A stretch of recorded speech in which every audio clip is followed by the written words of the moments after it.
Bonjour les amis des abeilles.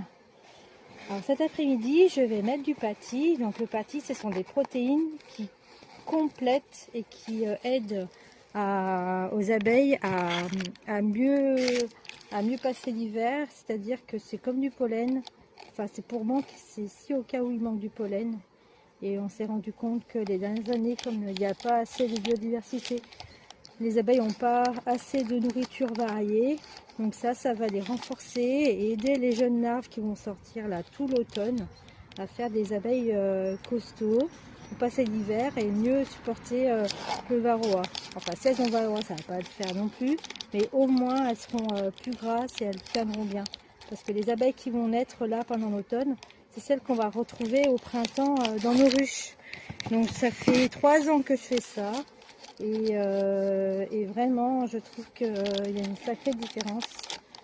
J'ai gardé toutes mes colonies l'année dernière, il y a 2 ans aussi. Bon, évidemment, j'ai mis en place un traitement varroa efficace, mais je pense que ça les aide. 3 fois par semaine, je passe pour stimuler la ponte de la reine, afin d'avoir plus d'œufs et une colonie plus importante pour passer l'hiver.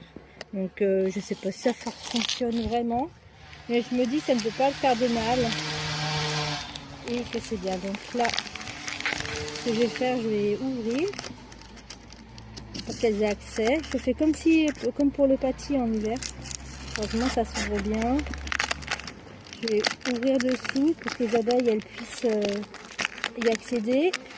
Je vais donner un petit coup de soufflette quand même, de fumée.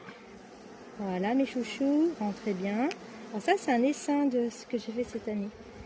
Donc qui a eu du mal un petit peu parce qu'il était un peu massacré par les frelons sur le balcon. Mais là depuis qu'elles sont dans le rucher, ça va un peu mieux.